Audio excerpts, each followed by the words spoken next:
chicas, chicos, ¿cómo están todos? Buenas tardes, espero todos hayan tenido una buena semana. ¿Me escuchan normal, chicos? Estoy un poquito ronco nomás, pero ¿se me WhatsApp. escucha? Recording in progress. Listo.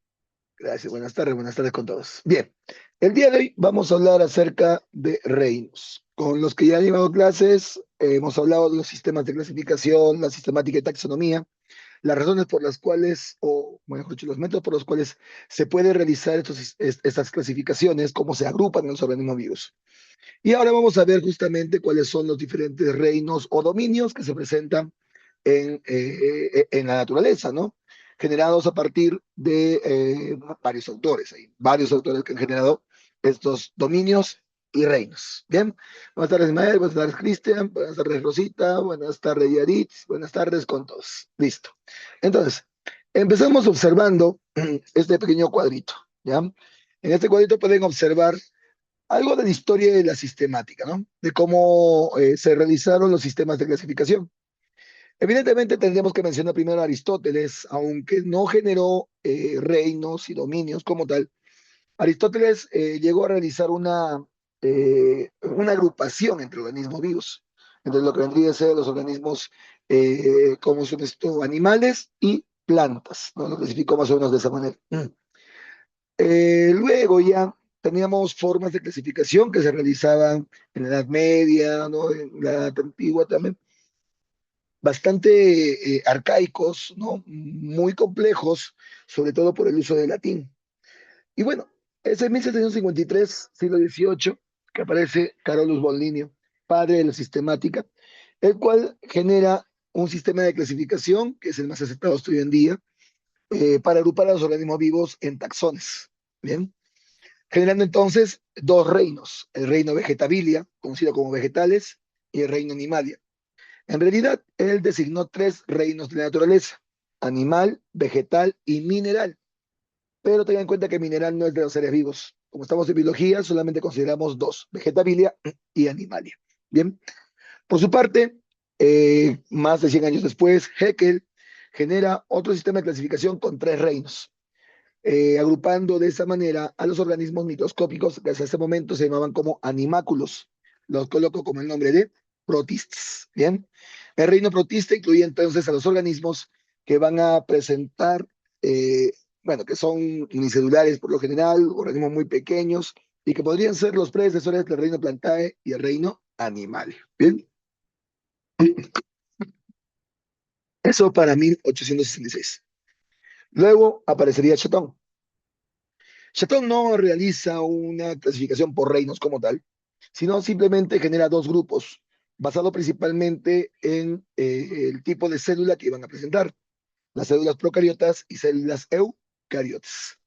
De ello, Copeland se vale para poder realizar otro sistema de clasificación, en este caso ya de cuatro reinos, donde colocará en el reino monera aquellas microorganismos que no tenían un núcleo definido, es decir, las bacterias. Bien, y luego se colocarían a los protoctistas, a los eucarióticos unicelulares, algunas algas y algunos hongos también, ¿no? Aquí hay cierto, ¿cómo se llama esto?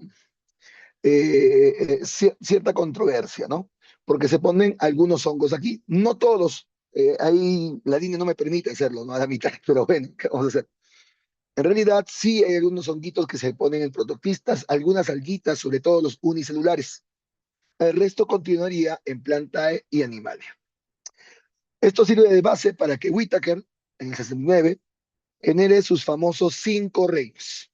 Separa definitivamente a los hongos del reino Plantae, a todos los hongos unicelulares y pluricelulares, y los coloca en el reino Fungi, ¿no? El reino Fungi. Por otro lado, se generan definitivamente ya el reino protista y continuamos con el reino moneda.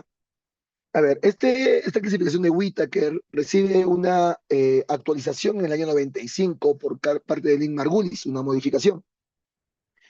Siguen siendo cinco reinos para Margulis, pero de las plantas saca a todas las algas y las coloca en el reino protista.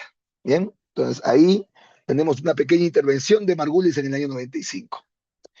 Luego aparecería Carl Busch. Bien, et al significa colaborador y colaboradores, por si acaso, es una abreviatura para ello.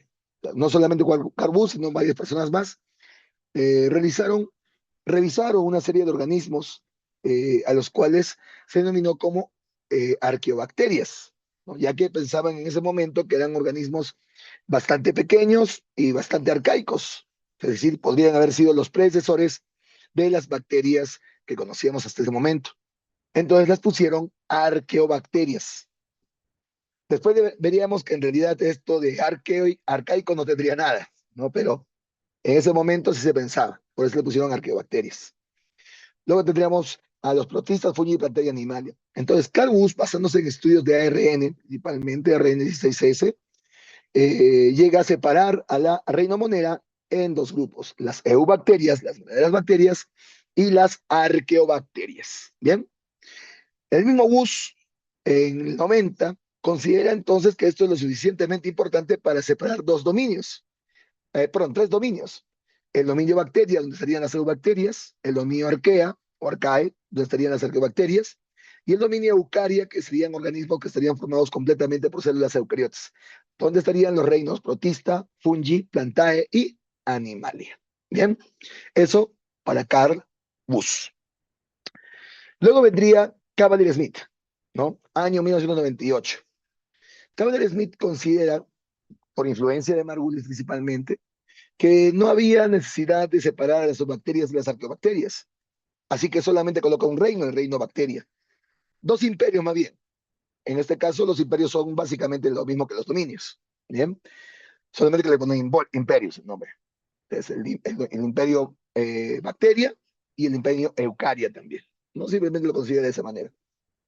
Eh, Aquí más bien el aporte principal está dado por la división entre los protozoos y cromistas. Los protistas se dividen en dos entonces. Los protozoarios, que serían los organismos que tienen comportamientos heterótrofos, es decir, son parecidos a los animales, y los cromistas, que por lo general son autótrofos, ¿bien? La mayoría de menos de ellos. ¿Ok? Entonces tenemos, los cronistas estarían las algas, o al menos la gran mayoría de las algas pluricelulares. Protozoos corresponden a los organismos unicelulares con características heterótrofas, ¿no? Después, bueno, fungi, plantae y animal, ¿no? En el 2015, Ruggiero vuelve otra vez a los tres dominios, bacteria, arquea y eucaria, pero en este caso ya tenemos la aparición de los siete reinos, bacteria, arqueas, protozoos, cromistas, fungi, plantae, animalia. Bien, cabe mencionar que estos últimos son para quienes van a ordinario, ¿no? Esos son datos más que pueden aportar más, enriquecer un poquito más a nuestra forma de ver cómo se dieron las clasificaciones, ¿no? Para se pronuncia hasta Carl Wood es suficiente. Los sistemas de clasificación han sufrido varios cambios en el tiempo y además hay que tomar en cuenta que la UNSA hace una combinación media rara cuando habla acerca de sus clasificaciones, ¿no? A veces usa Whittaker, a veces usa Bus, incluso a veces usa Margulis. Entonces, bueno, se van a dar cuenta justamente de ello más adelante. Bien, entonces tenemos los tres grandes dominios, el dominio bacteria, el dominio arquea y el dominio eucaria. Bien, tenemos entonces aquí algunas características importantes que mencionar para cada una de ellas. Tenemos que mencionar también que las arqueobacterias no estaban tan anteriores a las bacterias, en realidad son superiores, ¿no? Hoy en día sabemos eso. Pero antes como que no se tuvo tanto conocimiento sobre ello, por eso se quedó como arqueobacterias, ¿no? Simplemente por la anécdota nada más. Entonces, primero serían las bacterias, luego las arqueas y después las eucarias, ¿bien? En el orden evolutivo que deberían estar. ¿Qué diferencia cada uno de ellos? Tienen varias diferencias bioquímicas, ¿no? Y es que, al parecer, las arqueas en algún momento de la evolución se separaron de todos. Mira, a ver, lo pongo acá. Miren, este es el árbol filogenético de la vida, ¿ya? Es un resumen del árbol filogenético. En algún punto de la evolución, ¿sí? En una población de bacterias posiblemente, se dio la bifurcación, la ramificación hacia lo que son las bacterias que pudieran continuar hasta las actuales, y otro punto que continuó hacia los eucaria y arqueas. Y en otro punto tendríamos que se iba a separar las arqueas y los eucariotas definitivos. Bien, note que el punto que está acá es el punto de separación donde comenzaron a formarse todos los seres vivos de hoy en día. Este es el que sería Luca. Bien, Luca no es el primer organismo, no, es el último organismo común para todos. De ahí comenzaron a realizarse las diferenciaciones para la formación de nuevas especies, ¿no? Entonces, en el árbol filogenético pueden observar claramente que las bacterias se desprendieron antes que las arqueas y las eucarias, y después recién las arqueas se separaron de los eucariotas. Bien, pero volvemos acá, a la comparación. Este cuadro comparativo nos permite determinar, o bueno, nos permite aclarar qué tan diferentes pueden ser estos organismos. Para el caso de bacterias, no presentan histonas, ¿bien? Pero arqueas y eucaria sí presentan histonas. Lo que hace pensar que sí, las arqueas son las predecesoras directas de las eucarias, ¿no? El punto de traducción, el comienzo de traducción de las proteínas. Recuerden muy bien que en la biología molecular, en el dogma central, está la transcripción y después la traducción. La traducción es la formación de proteínas. El primer aminoácido en formarse, por lo general en bacterias, es una metionina modificada, la fenilmetionina. ¿Bien? Mira que en el caso de arqueas y eucarias no hay modificaciones en la metionina. Bien, tomar en cuenta eso. Eh, para el caso de lo que es la transcripción, ¿no? En la transcripción se usa normalmente una enzima llamada como ARN polimerasa. Esta enzima permite sacar la información del ADN y pasarla para la formación del transcripto primario, el ARN transcripto primario, que es el predecesor del ARN mensajero. Bien, esa enzima entonces también tiene su diferenciación entre bacteria, arquea y eucaria. Para el caso de bacterias, la ARN polimerasa de las bacterias es bastante simple, solamente con presencia de 4 polipéptidos nada más. En arqueas es más compleja, tiene por lo general más de 8 polipéptidos. Y en el caso de las eucarias, suelen presentar entre 10 y 12 polipéptidos, ¿no? O sea, como ven, en la evolución, el cambio evolutivo se va haciendo más complejo a nivel de lo que vendría a ser la estructura bioquímica, ¿no? Para el caso de la pared celular, para el caso de la pared celular, en la pared celular nosotros vamos a encontrar que para bacterias se encuentra el peptidoglucano, también conocida como mureína. En las arqueas se presenta normalmente, bueno, no se presenta peptidoglucano y por lo general se presenta pseudomureína, por lo general. Pueden ser otras moléculas también. Y en el caso de las eucariotas, pues normalmente se pueden presentar celulosa, quitina, ¿no? Hay varios tipos de compuestos químicos, pero nunca son peptidoglucanos. Y para el caso de la célula animal, pues obviamente la presencia de glucocálix. ¿Bien? Para el caso de la membrana celular, esto es muy importante, la membrana celular. Bacterias y eucarias, mira tú, tenemos enlace éster. Nuestras membranas son típicas bicapas lipídicas, ¿no? La que siempre estudian ustedes. Pero las arqueas tienen enlaces éter, y como tal forman monocapas lipídicas. ¿Bien? Lo que hace una membrana bastante particular, así se dan cuenta. Ok, eso es la membrana. Otra diferencia interesante es el metabolismo.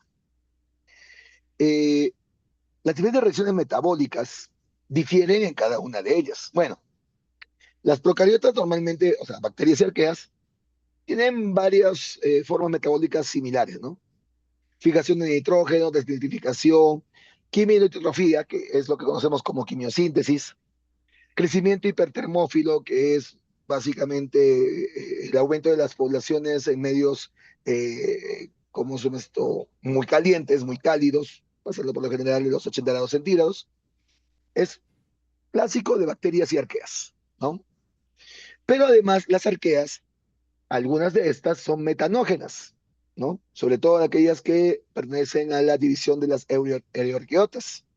En otros casos, vamos a observar algunas arqueas que son típicamente halófilas, utilizando entonces la vía metil-aspartato evita el exceso de sales que se puede presentar en el cuerpo, ¿no? Es una vía especial de estas arqueobacterias. No la tiene ningún otro organismo, solamente las halófilas, ¿no? La vía metil-aspartato. Las eucarias no tienen ninguno de estos tipos de formas metabólicas. Los eucarias no pueden tener quimiosíntesis, por ejemplo, ¿no? En general. En cuanto a la clasificación, pues las bacterias, presenta como las bacterias verdaderas, las eubacterias y las cianobacterias. En el caso de las arqueas, pues presentamos a las divisiones de los euriarqueotas y las cnarqueotas. Mientras que en el caso de las eucarias, pues los típicos reinos, reino protozoa, cromista, fungi, plantae, animalia. Bien. Ok, este cuadrito, igual, como siempre, le voy a pasar las diapositivas más adelante. Le he modificado algunas diapositivas, si te han dado cuenta, para que puedan tener mejor el resumen, ¿no? Ok, entonces, vamos a analizar cada uno de ellos. Empezamos con el dominio de las arqueas, las arqueobacterias. Tiene características muy puntuales, son procariotas unicelulares, igual que las bacterias normales. En general son heterótrofos, algunos pueden ser autótrofos, por lo general quimiosintéticos. Muy pequeñas, parecido a una bacteria, 0,5 a 5 micras por lo general. Tienen tres formas principales, igual que en el caso de las bacterias, los bastones, cocos y espirilus. Reproducción asexual por fisión binaria, igual que las bacterias, ¿no? ADN bicatenado circular con plásmidos, igual que las bacterias. Algo bastante particular de ellas es que no tienen una gran evolución, su evolución es muy baja, ¿bien? Principalmente porque viven en ambientes que no han cambiado mucho en millones de años. Entonces, por eso mismo suelen presentarse, al parecer, con bajos cambios, bajas mutaciones, ¿no? Su bioquímica está dado principalmente por los lípidos de membrana, que es diferente, ¿no? Los enlaces éter le hacen eh, una gran variación con respecto a lo que son eucariotas y bacterias. La respiración, bueno, pues algunas son anaerobias obligadas y otras son aerobias. Podemos clasificarlos por el hábitat o de manera sistemática. Por el hábitat tenemos termófilas, viven en ambientes normalmente mayores a 100 grados centígrados, en realidad esos son hipertermófilas, pero bueno, se pueden ahí termófilas. Normalmente son habitantes de fumarolas marinas, ¿no? Como son estos depósitos de petróleos calientes, volcanes, ¿no? Todo lo que sea ahí. Las acidófilas tienen pH ácido. ¿Qué te puedo decir? Mm, Viven en zonas donde la cantidad de hidrogeniones es muy superior, incluso con pH que puede llegar hasta casi cero, ¿no? Las metanógenas son aquellas que van a estar, pues, generando metano. Y algo interesante que se puede encontrar también en estómagos de rumiantes y sobre todo pantanos, dándoles también un olorcito bastante característico. Y las halófilas son aquellas que viven, pues, en exceso de sal, ¿no? Entre 12 y 23% de sal en el ambiente para su crecimiento óptimo. Y esto es incluso más que el mar normal, ¿no? El océano. Lagos salados, salinas, mar muerto, son clásicos lugares de estas bacterias halófilas. Por eso se dice que estos organismos son extremófilos, viven bajo condiciones extremas. ¿Bien? Y en la clasificación por reinos, es la otra forma de clasificación, tenemos las crenarquiotas, donde se encuentran pues organismos como por ejemplo el Sulfolobus solfataricus, Thermophilum pendens y también Thermoproteus tenas, ¿no? Bueno, lo que tengan ahí. No es necesario que se aprendan nombres científicos, normalmente no les toman nombres científicos, pero sí les van a tomar las características. ¿Bien? Lo más común es que les tomen características. Igual, cuando yo les hago ejemplos de nombres científicos, no necesitan aprenderse los nombres científicos, es solamente para ¿cómo se esto? Para el ejemplo. ¿Ya? Lo que tienen que tener ustedes es el proceso, ¿no? El concepto en lo que está presentándose ese ejemplo. Oño, dice. Bien. Y las eukariotas están principalmente las metanógenas y las halófilas. ¿Bien? Es un grupo bastante heterogéneo, y tienen termococcus, metanococcus, un metronobacterium, etcétera, etcétera. Si dice metano, ya sabe que genera metano. Eso sí, es importante. Hay algunas preguntas que van a ser muy, pero muy lógicas, así que no le busquen tres pies al gato. Muchas de ellas van a presentar la respuesta en el mismo nombre. ¿Ya? Sobre todo si hablamos de nombres científicos, porque en realidad no les van a pedir que se aprendan, pero los nombres científicos ustedes no son biólogos. De repente por ahí se alistan para ser biólogos, pero todavía no lo son. Bien, así que no se traumen aprendiéndose un montón de nombres científicos, más que aquellas que sí generan enfermedades. Eso sí pueden ser. Pero la gran mayoría de nombres científicos que no tienen relevancia para el humano, líbrense de ello. ¿No? No hay por qué estar aprendiendo tremendas palabrotas que son muy bonitas, es cierto, que son muy, te da hasta incluso estatus, pero no necesitas eso. ¿Bien? ¿Ok? ¿Por qué son importantes? ¿Bien? ¿Por qué son importantes las lactobacterias? Primero que nada, eh, de- al ser tan pocas y al ser tan sensibles a los cambios de temperatura, salinidad y al medio ambiente donde están, sirven como marcadores de contaminación ambiental. Determina que existe contaminación ambiental. Además, muchas de estas se usan en tratamientos de aguas residuales.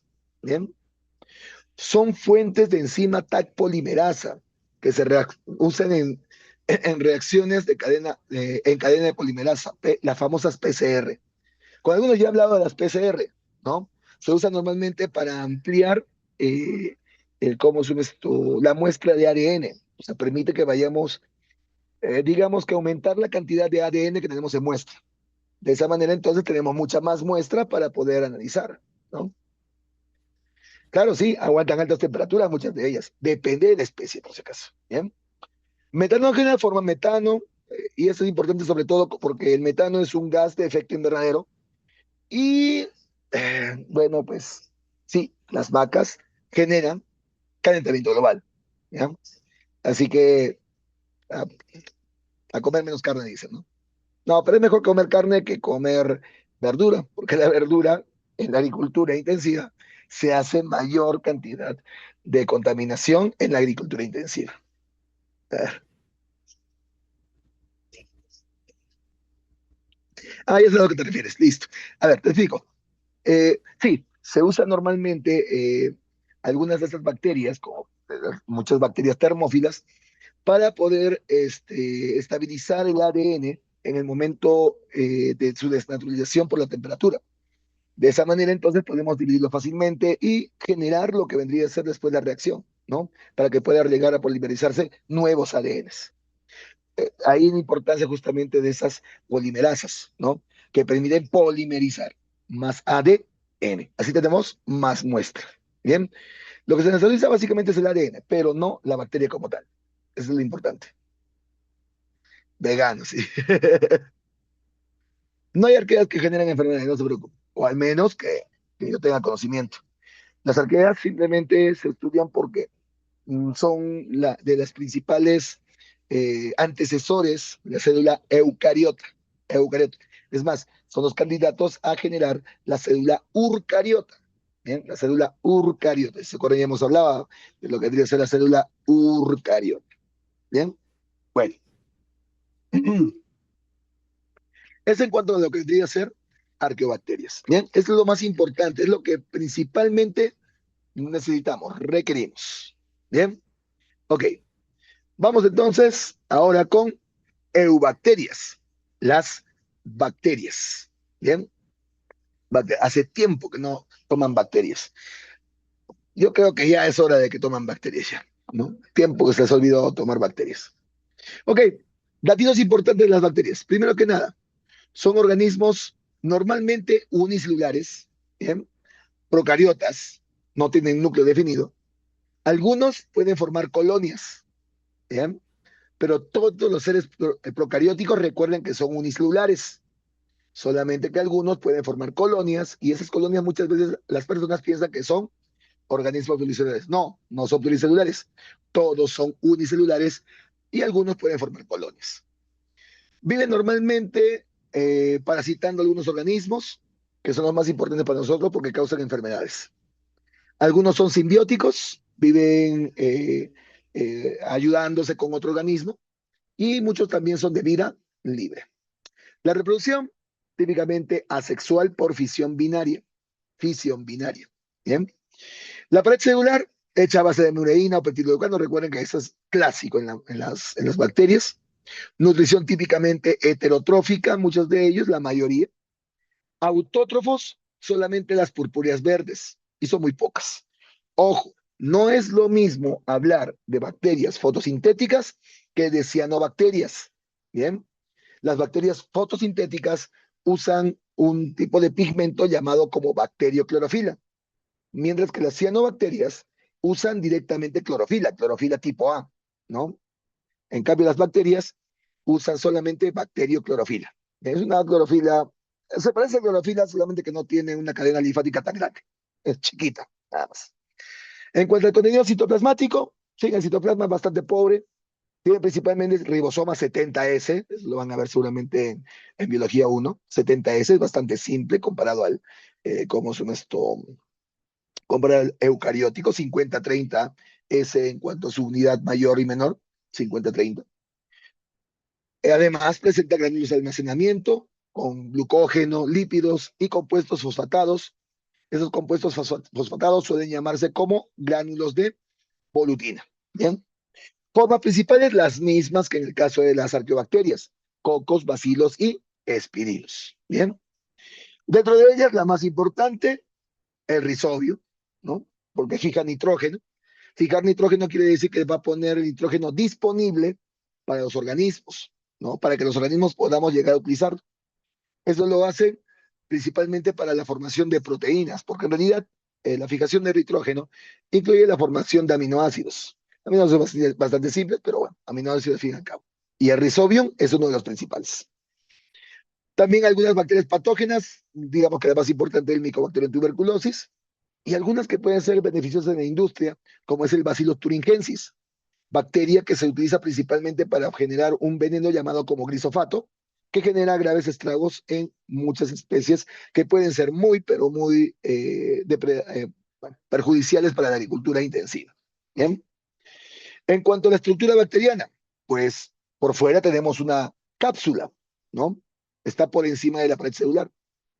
Si es rígida, simplemente se llama cápsula. Si es laxa, suelen llamarla glucocálix. Eso, lo de la cápsula es principalmente para urinarios. La pared celular, pues ya lo he mencionado, peptidoglucano o mureína. En el caso de gram positivas, además tienen ácidos teicoicos y ácidos lipoteicoicos. Y en las gram negativas tienen lipopolisacáridos y lipoproteínas. ¿Bien? En cuanto a la membrana, esta puede tener algunas modificaciones, como son los mesosomas, que son invaginaciones. Invaginación quiere decir pliegue hacia adentro. Esa es una invaginación, un pliegue hacia adentro. ¿Bien? Los mesosomas son los encargados de poder realizar la formación de ADN y también de ATP, generan ATP, energía. ¿Bien? Sí, también puede tener manosas, no hay ningún problema. Es que en realidad, a ver, la membrana celular y la pared celular principalmente, tiene como base un determinado compuesto. Bien, en el caso de la estructura bacteriana, como base tienen peptidoglucano, pero tienen otros tipos también de moléculas orgánicas. Después no nada más acetoicoico, lipoicoico, hay manosas, hay ramnosas, hay, ¿cómo se llama esto? Ácidos teicurónicos, ¿no? Etcétera, etcétera. Hay un montón de estas moléculas que se pueden dar. La principal siempre va a ser el peptidoglucano y, bueno, los ácidos teicoicos y, ¿cómo se llama esto? Sí, también está la altrosa. Ay, le- es que tomen en cuenta algo, ¿ya? Dentro de las exosas está la alosa, altrosa, gulosa, manosa, galactosa, glucosa. Hay una memotecnia para todo eso, por eso es que me río, ¿no? Pero bueno, sí, hay varias moléculas exosas ahí. Alicia va al trozo cuando la glucosa la pone golosa y mañosa. Esa es la memotecnia. Alosa, al trozo, bueno, y todo lo demás. Bien. Pero bueno, esto no estudian ustedes, eso ya para que estén adentro. Ya, ya después idosa, galactosa y talosa, eso ya es otra cosa, ¿no? Pero eso no viene, por eso es que no les pongo. Pero bueno, entonces tenemos mesosomas, como he mencionado, son invaginaciones. Las fimbras son evaginaciones. Ojo, ojo, invaginaciones hacia adentro, evaginaciones hacia afuera. Bien, entonces mesosomas, pliegues hacia adentro. Fimbrias, pliegues hacia afuera. Bien, y también flagelos que se originan también en la misma membrana celular. En cuanto al citoplasma, presenta ribosoma 70S, yo he mencionado, 50-30S las unidades. Plásmidos, que son básicamente ADN extracromosómico, ADN que sale de copias de genes específicos cómo son esto, del ADN central. Gránulos de reserva principalmente, ¿no? Eso es muy importante, yo lo mencioné hace un momento, ¿bien? Y sí, el plásmido le sirve para la reproducción parasexual, sobre todo la conjugación, principalmente la conjugación, ¿no? Que es una de las formas de parasexualidad, ¿bien? Y en la parte central, y no siempre central, puede ser un poquito excéntrico, pero normalmente de forma central tienen una zona de mucha concentración de ácidos nucleicos. Esta corresponde al nucleoide o genóforo, donde se presenta el ADN, que es considerado como un cromosoma simplemente por analogía. No es que sea un cromosoma como tal, no. Por analogía le llamamos cromosoma. ¿Bien? Ok. Entonces veamos un poquito acerca de ello. Primero que nada, pueden ver aquí la reproducción asexual, la bipartición. Pueden observar que en una bipartición salen dos células exactamente del mismo tamaño. Es bastante isométrica. Sin embargo, si hablamos de gemación, ¿bien? Y se da en algunas especies, pero no lo dice el banco, ¿no? Ya sería, no sería eso, como se esto, tan, eh, tan regular, ¿no? Tan igual. Una sale más grande, la otra sale más pequeña. ¿Bien? Pueden observar las fimbrias, claramente parecen pelos, como pueden observar ahí, ¿no? Pelos que están sobresaliendo. Esas son las fimbrias, ¿bien? Las fimbrias, ahí está. Y las principales formas, los cocos, los bacilos, los espirilos y demás, ¿no? Pero vayamos a lo que nos interesa. Por la parte externa, como ya he mencionado, está la cápsula. Esta es solamente de bacterias patógenas. Esta cápsula sirve para que la bacteria vaya a ocultar sus receptores. Entonces, ahí lo que dice el C3b, por ejemplo, es parte de lo que vendría a ser la pared celular y presenta algunas fimbrias o en todo caso algunas proteínas que pueden sobresalir y para reconocer lo que se encuentra alrededor. Pero si la bacteria siente que existe otro organismo, como por ejemplo un glóbulo blanco, que podría estar depredándola, entonces oculta sus receptores y el glóbulo blanco ya no lo identifica. La cápsula entonces evita que vayan a poder ser, como son esto, atrapadas justamente por esos glóbulos blancos. Sí, es básicamente una forma de huir, ¿no? Sí, sí, dentro de un rato paso las diapositivas, no se preocupe. Bien, dentro de un ratito. Me olvidé, me olvidé de pasar, me dijeron que la pase más antes, me olvidé. Bien, ok. En el caso de las gram positivas, gram negativas, las paredes celulares en sus tipos. Bien, la famosa tinción de Gram es una técnica que me permite identificar algunas características bioquímicas que presentan eh, las paredes celulares. Las paredes gram positivas se tiñen de azul y las gram negativas se tiñen de rojo. Sencillo de poder recordarse, ya que en realidad cuando tú tienes tu libreta azul es positivo, si tienes tu libreta de rojo es negativo. Fácil de recordarte. Bien. Las gram positivas en la tinción de Gram, en la técnica, lo que reconoce la estructura es el complejo de violeta cristal y yodo. En realidad es de color violeta, pero en grandes concentraciones, pues evidentemente se va a teñir de azul, bien, de azulito. Mientras que en el caso de las gram negativas, vamos a encontrar que es safranina la, la, la estructura química que va a ser reconocida, que va a pegarse en sí. Bien. En el caso de las gram positivas, tienen una gruesa capa de péptido ulgano, mientras que en el caso de las gram negativas presentan dos capas lipídicas. Bien, podemos verla claramente acá. Observemos a la izquierda la gram positiva y a la derecha la gram negativa. La gram positiva, como pueden observar ahí abajo, está la membrana. Perdón, esta es la membrana. Bien, sobre la membrana está el péptido ulgano, ahí está, pueden verlo. Este pudín, ¿no? Sí, como pudín parece, es péptido ulgano.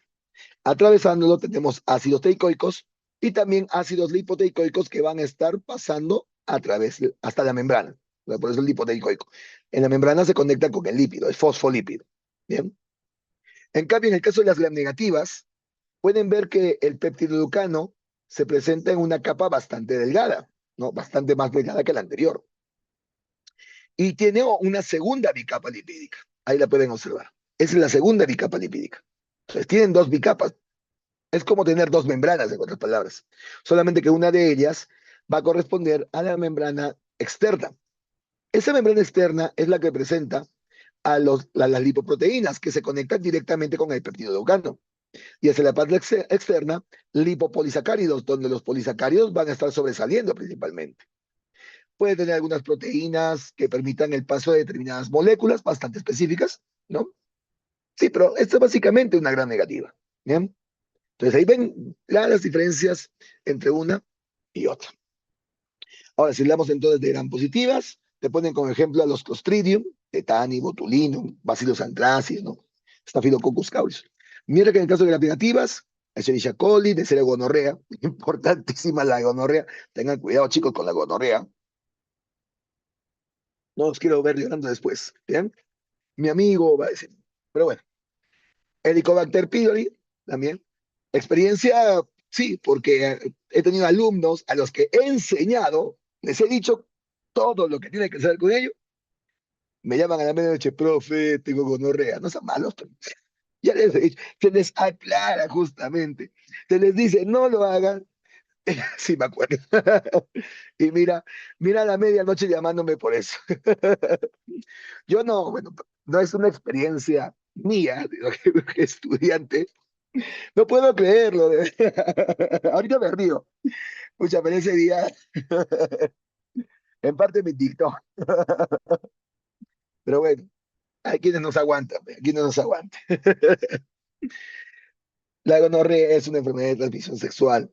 Ojo, no, el SIDA no es la única enfermedad con la que tienes que cuidarte. Hay muchas, ¿no? La gonorrea, las ladillas, que el chancro duro, el chancro blando de sífilis, o el chancro duro, bueno, etcétera. Hay un montón de ellas, ¿bien? Y sí, así uses preservativo, hay algunas enfermedades que también se pueden contagiar, ¿no? Como los piojos, por ejemplo, ¿no? Los piojos. Bueno, depende del grado, pero bueno, ya, yo espero que nadie me esté preguntando cuál es el tratamiento acá porque ya lo tiene. Espero, jóvenes, ¿ya? Pero sí, existen muchas enfermedades de ese tipo que evidentemente generan gran variedad de dolencias importantes. Abstinencia es la clave. Pues sí, en parte, ¿bien? Lo que están viendo acá es justamente la técnica de la tinción de Gram, justamente, ¿bien? El causante de la gonorrea es una bacteria llamada como Neisseria gonorrea, ¿bien? Ese es el causante directo, ¿bien? En cambio, si quieres ver la otra causante, ahí sí no sé, su nombre creo que era Pamela, y así que, así que ahí, ten cuidado. Bueno, jóvenes. Entonces, aquí pueden observar, no hay ninguna Pamela, espero que. Sorry, sorry si te tocó. Bien, era solamente un chiste. Entonces, aquí pueden observar cuáles son los pasos de la tinción de Gram. Tranquilos, no te preocupes, no te tienes que aprender cómo hacer la tinción de Gram. ¿Ya? Sí, es bien difícil que te piden eso. No, no te van a pedir. Amén, aún, tienes razón, aún.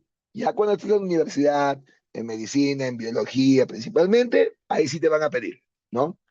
Y sí, recomendación, si algún día tienes que hacer esto, tinción de Gram, trata de que no se te pase la cantidad, porque o te va a salir muy azul o te va a salir muy rojo.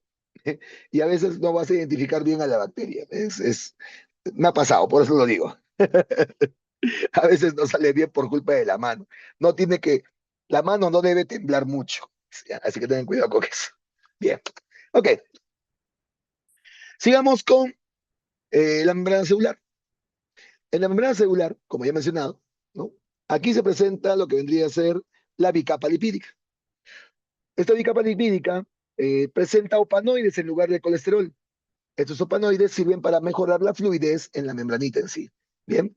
Pero la membrana, como ya he mencionado también, tiene una se invagina o tiene invaginaciones, a los que llamamos como mesosomas. Esos mesosomas cargan proteínas que pueden tener dos funciones importantísimas para todo ser vivo. La primera, sobre todo si hablamos bueno, tanto en aerobios como en aerobios, la cadena de transporte de electrones. Es decir, van a ser los puntos en los cuales se va a realizar la formación de ATP, la formación de energía. Bien, eso es lo primero. Y lo segundo, tienen también proteínas que permiten la duplicación del ADN. Es decir, están interviniendo en la división celular, en la reproducción asexual. Ahí es donde tienen sus principales puntos fuertes estos mesosomas, estas invaginaciones de la membrana plasmática. Bien, entonces intervienen tanto para lo que es la fisión binaria, que es la que ven acá, justamente, y también la esporulación, que Banco no les dice, pero las bacterias también pueden formar esporas. Bien, y como tal, requieren de esas de esos mesosomas para que se duplique el ADN. Bien, eso para el caso de lo que vendría a ser los mesosomas. Lo que ya hemos mencionado, los mesosomas son invaginaciones, pero también existen evaginaciones. Las evaginaciones, es decir, los pliegues hacia afuera, forman lo que se denominan como fimbrias. Las fimbrias, sobre todo si hablamos de la fimbria sexual, ¿no? El pili. No pipilia, pili, pili. Bien. Y es que existen varias fimbrias pequeñas, ¿no? Bueno, pequeñas, depende de la especie, ¿no? Hay algunas que son bastante, bueno, están por alrededor de toda la bacteria, ¿no? Entonces, estas son las fibras normales. ¿Para qué sirven? Estas fibras suelen presentar una proteína llamada como aderina. Aderina. Si vieran lo que me escriben acá, Dios mío. Aderina. Esta proteína permite que la bacteria se pueda adherir, como pueden observar, ¿no? Se puede pegar, ¿no? Reconoce y permite que se pegue la bacteria. Una vez ahí, las bacterias se alimentan por osmotrofía. ¿Qué quiere decir esto? Que van a emitir enzimas, exoenzimas, que van a caer en la víctima, la van a digerir por fuera y después simplemente absorben. Esa es la forma de alimentarse de una bacteria. Bien. Y para ello requieren sí o sí de las fibras. De las fibras. Bien. Pero existen algunas de estas fibras que pueden ser una, dos, tres, cinco, cuantas quiera la bacteria, que pueden ser muy largas. Muy largas. Estas se llaman como fimbrias sexuales o pili. Como tal, presenta una proteína llamada como pilina. Bien. Las fibras tienen fimbrina. A través de estas fimbrias sexuales, entonces, va a estar recorriendo plásmidos. Es decir, sirve para la reproducción parasexual. Específicamente la conjugación, ¿no? Existen varias formas de reproducción parasexual. O bueno, básicamente intercambio genético. ¿Ya? Recuerden que la reproducción parasexual como tal no es una reproducción propiamente dicha. Es que simplemente vamos a intercambiar genes, pero favorece la variabilidad genética. Por eso es tan importante la conjugación para las bacterias. Se generan principalmente, primero que nada, los pilis, que sirve como puente de comunicación, y después a través de ese pili va a estar trasladándose ese plásmido. Una vez ese plásmido dentro, comienza entonces a formar parte de las partes, como son esto, del ADN central, y después generación tras generación se puede transmitir. Los plásmidos son importantes para la evolución de la bacteria. Bien. La conjugación como tal usa plásmidos. La transformación será entre bacterias, una moribunda o incluso muerta y otra que puede aceptar ese pedazo de ADN. Puede integrarlo a su cuerpo y mutar. Esa es una transformación, ¿no? Y la transducción, esto se da de manera artificial a través de bacteriófagos. Se utiliza mediante técnicas biotecnológicas, por los cuales entonces, a través de pequeños marcadores enzimáticos, se puede llegar a romper pedazos de ADN de bacterias para poder pasárselos a otras bacterias. Bien, exacto. La conjugación, la transformación, son técnicas que permiten que la bacteria se pueda hacer fármaco resistente. Porque si una bacteria, basta que una bacteria encuentre la solución para sobrevivir a un determinado fármaco, lo comparte. Las bacterias permiten que otras bacterias vayan a compartir con ellas lo que vendría a ser sus mutaciones. ¿Bien? ¿Conjugación sinónimo de mutación? No, no son sinónimos. ¿Bien? La conjugación es todo un proceso. La mutación solamente es un cambio en el material genético, nada más. Puede ser cromosómico, algún gen nada más, pero eso es una mutación. La conjugación es directamente una forma en la cual, luego de una mutación, se puede compartir un gen que me puede beneficiar de alguna manera. ¿Bien? En el caso de los virus, los virus pueden hacer también mutaciones, ¿no? Bueno, hacen muchas mutaciones. Normalmente mutan, sobre todo si son virus que recientemente se han formado. Son muy susceptibles a mutaciones, ¿no? Las bacterias, a diferencia de todos los demás, pueden dirigir sus mutaciones y pueden dirigir su evolución. Por eso son tan peligrosas, sobre todo si hablamos de Mycobacterium tuberculosis. ¿Bien? Por parte de lo que vendría a ser los transposones son los famosos genes saltarines, ¿no? Donde entonces pedazos genéticos pueden saltar de uno a otro. Eso es una mutación también. Puede ser beneficioso o no, pero puede darse también de manera natural. Esos son transposones.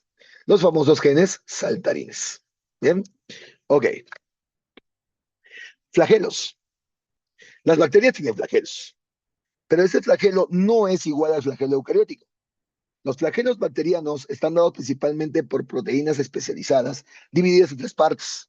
La primera corresponde al cuerpo basal, que da vueltas, ¿sí? 10.000, 30.000 revoluciones por minuto, es una bicoca para ellos. ¿Bien? Luego tenemos el gancho, que es la proteína que va a darle un determinado ángulo. Y después tenemos el filamento, donde podemos observar que se ha formado a partir de estas pequeñas bolitas, estas pequeñas pelotitas que salen del ribosoma. Estas corresponden a la flagelina, que es la que es encargada de formar el filamento bacteriano. ¿Bien? Y las bacterias se pueden clasificar dependiendo de la posición del flagelo y el número. Atrica, trico significa pelo, por si acaso. Atrica quiere decir que no tiene flagelo, sin pelo, ¿no? Calvito, así como yo. Monotrica tiene uno solo. ¿Bien? Monotrica tiene un solo flagelo, obviamente mono. Lofotrica, vamos a observar que tiene un penacho de flagelos ahí. Anfitrica tiene flagelos en dos caras contrarias. Y peritrica quiere decir que va a tener los flagelos a todo alrededor. No, pero estoy calvito ya, la verdad que estoy un poquito calvito en la parte de frente. Es parte de crecer, Timmy. Bien. En el citoplasma, como había mencionado, hay ADN, están los plásmidos, los ribosomas, los gránulos como esto, que permiten reservar sustancias. En algunas especies, hablamos de especies fotosintéticas, pues tenemos también pequeñas me falta, laminillas, ni me faltó, fotosintéticas, para poder permitir la fotosíntesis. Bien. En el caso de la morfología, ya he mencionado cocos, espirilos y bacilos. Los espirilos normalmente son bacilos alargados, los cuales tienen, bueno, que están de manera espiralada por general, ¿no? Bueno, esa es la morfología bacteriana. Bacterias en el suelo, como ya he mencionado, la más importante es el género Rhizobia. ¿Bien? Para aquellos que de repente por ahí quieren saber algo más, para el ordinario, también están las nitrosomonas, el nitrobacter. Esos dos también son importantísimas en la Tierra para poder fijar nitrógeno. Vuelvo a repetir, fijar nitrógeno quiere decir que vamos a poner el nitrógeno disponible para poder ser usado por los organismos vivos. En otras palabras, la formación de aminoácidos para poder generar proteínas, por ejemplo, ¿no? Bien. El clásico Bacillus thuringiensis, que como ya he mencionado, es una bacteria usada bastante para poder hacer control de plagas, sobre todo si hablamos pues de controlar orugas, ¿no? Ah, claro, el rizobium hace simbiosis. El rizobium hace simbiosis. Su mismo nombre lo dice. Rizo, raíz, bium, vida. Bio-vida. Vida en la raíz. Están siendo simbióticas con las raíces de las leguminosas. ¿Bien? Pero cuando hablamos del Bacillus thuringiensis, este organismo genera un veneno para las orugas. Se llama glisofato. Muy, pero muy poderoso, muy efectivo. ¿Bien? Y aquí hay algunas bacterias que causan enfermedades, con su respectivo gram positiva o negativa que van a poder generar, ¿no? Que van a poder ser, ¿no? Ahí lo tengo. Es como un resumen para cuando hagan ya el capítulo de enfermedades. De esa manera lo van a tener más fácil de poder determinarlo. Es más, si quieren pueden ordenarlo como en algunas, como son esto, gram positivas y en otras gram negativas también, ¿no? No se me ocurrió, recién se me acabó de ocurrir, ¿no? Ponerlo como gram positivo y primero, arriba los gram positivos y por ejemplo abajo los gram negativos y así se los ponen mejor, como son esto se las pueden aprender más fácilmente, ¿no? Lo voy a ordenar en todo caso. Bien, ahorita lo ordeno. Ok. Eso para el caso de lo que vendría a ser, ¿cómo son estos organismos? Las bacterias. Bien. El nombre científico, sí, de este cuadro de enfermedades, como ya he mencionado, eso sí tienen que aprenderse. Igual lo van a hacer también, creo que enfermedades también lo hacen. Algunas de estas, no todas, ¿no? Pero estas son las más importantes, las bacterias más recurrentes que suelen atacarnos. ¿No? Les va a servir, les va a servir. Han tomado anteriormente si eran gran positivas o eran negativas, pero se lo voy a ordenar acá. ¿Ya? Y si puedo, de repente por ahí les hago alguna memotenia, si se me ocurre alguna. Lo dudo, la verdad lo dudo ahora mismo. Y finalmente tenemos las cianobacterias dentro de este grupo. Las cianobacterias. También son procariotas, están en el mismo grupo de las bacterias, obviamente, ¿no? Procariotas, morfología variada, hay unicelulares, hay coloniales y sobre todo filamentosas, que son las más abundantes. La reproducción está dada por fisión binaria, fisión múltiple también, hay fragmentación, esporas, entre otros. La fisión binaria es típicamente de la célula, el organismo unicelular. La fisión múltiple también, pero la fragmentación es dado principalmente de la colonia, es cuando se parte la colonia en sí, ¿no? No es como la fisión binaria y fisión múltiple. La fisión binaria y múltiple es por el mismo organismo. La fragmentación es la división de la colonia. Bien. La nutrición, pues típicamente autótrofa fotosintética, usan para ello principalmente clorofila A, ficocianina, que es el pigmento de color azul, y ficoeritrina, que es el pigmento de color rojo. Bien. Por eso eritro, pues no eritro rojo. Ciano, ciano azul. Fico, alga, alga, ¿no? Se llaman algas verdeazules, no, es su otro nombre, cianofitas o cianobacterias o algas verdeazules son los tres nombres que normalmente se les pone, pero no siempre van a ser azules. Muchas de ellas son rojas, ¿no? ¿Por qué? Porque depende de la cantidad de ficoeritrina o de ficocianina que se presente. Y es que el nombre se le puso originalmente porque se identificaron primero las azules. Ya después se dieron cuenta que también existían rojas, ¿no? Estos organismos tienen unas células especializadas para fijar nitrógeno, a las que se llaman como heterocistos. Y entre las principales tienen el nosto, la oscilatoria, la espirulina, la navaena, ¿no? ¿Cómo son esto? Bueno, el menismopedia. Hay un montón de especies aquí. ¿Bien? Dentro de su estructura, entonces, pueden observar que es como una bacteria, con la diferencia que tiene varias laminillas fotosintéticas, ¿no? Varias laminillas fotosintéticas aquí, como pueden observar. Bien. Normalmente son consideradas como paredes celulares gram negativas, ya que tienen una doble membrana, una segunda membrana al exterior. Eso sí, ¿no? Y bueno, en el interior, típicamente el ADN, presentan como un carboxisoma, donde se encuentra una enzima llamada como rubisco, la ribolosa bifosfato carboxilasa. ¿Ya? Pero eso no viene. Igual, esa es la que es importante para poder terminar de generar glucosas. Bien. Si lo vemos desde otro plano, ¿no? En una forma, digamos que un corte transversal, pueden observar ustedes la capa mucilaginosa que está por encima de la pared celular. Tiene varias capas, como pueden ver, incluso puede marearte un poco, ¿ya? Pero sobre todo presentan lo que vendría a ser una pared celular con una membrana plasmática, ¿no? Y bueno, pues otra membrana sobre esta, o sobre la pared celular, ya que es gram negativa. Además, varios sáculos donde se puede realizar o donde se va a presentar como son la clorofila, ¿no? Tanto lo que vendría a ser los pigmentos de clorofila como también sean eh, ficocianina y ficoeritrina, ¿no? Y ya está. Aquí pueden ver algunos típicos ejemplos, ¿no? Tienen aquí lo que vendría a ser anabaena, esta de aquí es una colonia, ¿bien? Esta es una colonia, cada uno de estos es un individuo independiente, por si acaso. Cada uno es un individuo independiente, solamente que viven en colonias, ¿bien? Y pueden observar ahí una célula que se ha modificado. Ese es el heterocisto.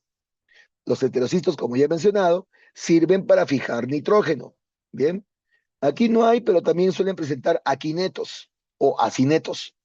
Los aquinetos o acinetos son estructuras que básicamente son grandes esporas. Esas grandes esporas permiten también que la colonia se pueda reproducir más fácilmente. Pueden ver también que son responsables de eutrofizaciones, ¿bien? Y algunas también son de importancia comercial, como es la famosa espirulina. Pueden ver aquí la disposición justamente de los fotosistemas que se presentan en la membrana ¿cómo se llama esto? De los sacos fotosintéticos. Clorofila, alofficocianina, ficocianina, ficoeritrina, para poder captar de manera adecuada la luz. Bien, aquí pueden ver el aquineto justamente. Ahí está el aquineto. Bien, y ahí justamente también el heterocisto en acción. Bien, donde se puede ver en este caso que está generando glutamina, que es un típico aminoácido. La fijación de nitrógeno incluye la formación de aminoácidos sobre todo, ¿no? Sí, es muy importante. Bueno, primero aminas y después de aminoácidos, para que de esa manera sea disponible para toda la cadena alimenticia. Bien, ok, chicas, chicos. Eso en cuanto a lo que vendría a ser las cianobacterias. Bueno, hemos hecho arqueobacterias y hemos hecho bacterias. Próxima clase, vamos a hablar del dominio eucaria. Bien, dominio eucaria. Próximo seminario me refiero. Dominio eucaria. En el dominio eucaria vamos a observar a los diferentes reinos que corresponden a él. Bien. El aquineto o acineto es una espora. Sirve para la reproducción, por si acaso. Bien. Soy ese. Bien. Entonces, próxima clase, empezamos con todo el dominio arquea. Vamos a hablar entonces del reino protista, las diferencias que existen entre los protozoarios, los protofitas, y evidentemente también vamos a observar las clasificaciones. No te preocupes, este cuadro no te viene, esto no viene, tranquilos, pero igual les voy a explicar a cada uno de los organismos, como para que ustedes puedan entender exactamente de lo que nos referimos a cada uno de ellos. ¿Bien, jóvenes? Ok, chicas, chicos. Entonces, prácticas del tema, ya, ya. Sí, también les puedo mandar prácticas del tema, no se preocupe. Ya les voy a ir programando algunas prácticas de estos temas. Bien. Eh, ya les pasé, ya les pasé el librito. A ver, esos vagos no es... Sí, es cierto. Confirmo, confirmo. Bien, jóvenes. Entonces, lo dejamos hasta aquí nomás. Les paso en todo caso el PowerPoint de ahora, ¿bien? El PowerPoint de ahora. Bien, jóvenes, lo dejamos hasta aquí nomás, chicas, chicos y chicas, o lo que sea. Cuídense mucho, jóvenes. Nos vemos. Gracias, Tatencito. Nos vemos. Cuídense mucho. Bye, bye.